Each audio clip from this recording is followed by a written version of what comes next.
Bonjour, chers élèves, ça va? Première, j'espère que vous allez bien, vous et vos parents. Et j'espère que vous restez chez vous sans sortir et se laver les mains fréquemment, bien sûr, et ne pas sortir en général. Et respecter le confinement. Bonjour. Alors, dans cette leçon d'aujourd'hui, on a le parallélogramme et cas particulier. On commencera le parallélogramme et cas particulier. Alors, comme vous voyez ici au tableau, définissons. Parallélogramme cas particulier, niveau première année. Donc, petit 1, parallélogramme. J'espère que vous écrivez ça dans votre cahier de cours, bien sûr. Définissons. Un parallélogramme est un quadrilatère dont les côtés opposés sont parallèles. Bon, c'est un quadrilatère, puisqu'il se compose de 4 sommets. Alors, c'est un quadrilatère dont les côtés opposés sont parallèles. Ça, il est parallèle à ça, et ça, il est parallèle à ça. C'est ça la définition d'un parallélogramme. Est-ce que vous avez bien compris? Alors, donc, ABCD, parallélogramme. Si on veut l'écrire d'une autre façon, parallélogramme. Si AB parallèle à DC et AD parallèle à BC. Ça y est, c'est bien compris la définition? On passe. C'est bon. Alors maintenant, on a vu ça. On va voir les propriétés. Donc, propriété du parallélogramme. Qu'est-ce qu'il a comme propriété? Propriété, bien sûr, du parallélogramme. Alors, on commence par les diagonales. Les diagonales d'un parallélogramme. Bien sûr, j'ai oublié, pour tracer un parallélogramme, alors vous n'avez qu'à utiliser le compas. Qu'est-ce qu'on fait? C'est normal. Qu'est-ce qu'on fait? On trace un angle n'importe comment. C'est bon. Comme ça. On prend le compas. Bien sûr que j'ai un tableau qu'on ne peut pas utiliser. On n'a pas de feutre ici. Alors on a un crayon. On prend cette mesure. On la fait comme ça. Et bien sûr, on prend cette mesure. Et on fait de même. Le point de rencontre, ce sera le 4e sommet du parallélogramme. J'espère que vous avez bien compris. Alors, refaites la même figure sur votre cahier et apprenez à dessiner un parallélogramme.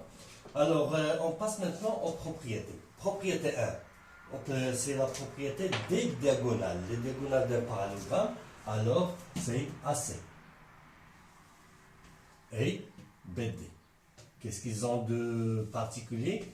Alors, ils ont le même milieu. Ils se coupent en leur milieu, c'est O.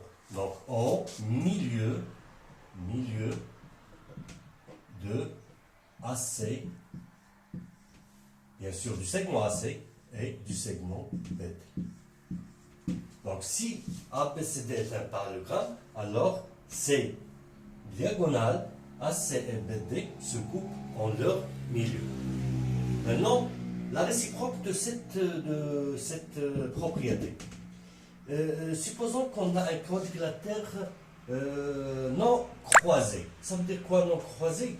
Non croisé, si on prend A, B, C ici et D ici, ça c'est un quadrilatère. Comment?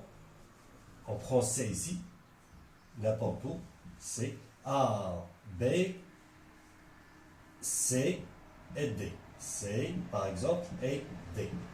Donc, il y a des quadrilatères croisés et des quadrilatères non croisés. Donc, quadrilatère non croisé.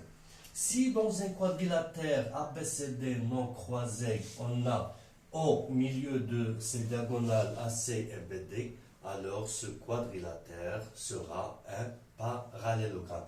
Et c'est la réciproque de la propriété 1. Propriété 2. Alors, propriété des côtés, bien sûr. Propriété 1. Vous avez ici cette feuille je vous l'ai donnée. Alors, propriété 1. Dans un parallélogramme, les côtés opposés sont isométriques. Donc, dans un parallélogramme, A, B, C, D, donc propriété des côtés maintenant. Dans un parallélogramme A, B, C, D, les côtés opposés sont isométriques. Ça veut dire AB égale, comment DC, et AD, bien sûr, elle est égale à BC. Vous le faites dans la figure, et ça, elle est égale à ça. C'est bon? Propriété 2, dans les propriétés des côtés. Si un quadrilatère non croisé, toujours on parle de quadrilatère non croisé, si un quadrilatère non croisé a ses côtés opposés isométriques, alors c'est un parallélogramme. Donc, n'importe quel quadrilatère, si on a ça, il est isométrique à ça, et ça, il est isométrique à ça, alors ce quadrilatère, il est comment? Il est bien sûr un parallélogramme. C'est ça la propriété des côtés. Alors, propriété, bien sûr. Alors, si EFGH est vous avez dans la propriété de EFGH, vous pouvez dessiner une figure semblable, EFGH. Si EFGH est un quadrilatère non croisé, tel que EF égale HG et EH égale FG, alors c'est un parallélogramme, c'est ça ce qu'on a expliqué ici avec, si on peut le faire, EFGH. C'est bon? Si EF égale HG et EH égale FG, alors ce quadrilatère EFGH est un parallélogramme, bien sûr, est un parallélogramme. N'oubliez pas une chose, A suivi de B, bien sûr, suivi de C, de D. L'ordre des lettres, elle est important. Si je vous dis le parallélogramme M, A, O, P, qu'est-ce qu'on fait? Alors, qu'est-ce qu'on fait? On prend M, suivi de A, bien sûr, suivi de O ici, suivi de P. Sinon, vous obtenez un quadrilatère non croisé. Donc, c'est la première feuille que je vous ai donnée et ça suffit pour aujourd'hui et on va continuer la même leçon pour les parallélogrammes ou les cas particuliers de parallélogramme. Merci mes élèves et à une prochaine vidéo. Au revoir.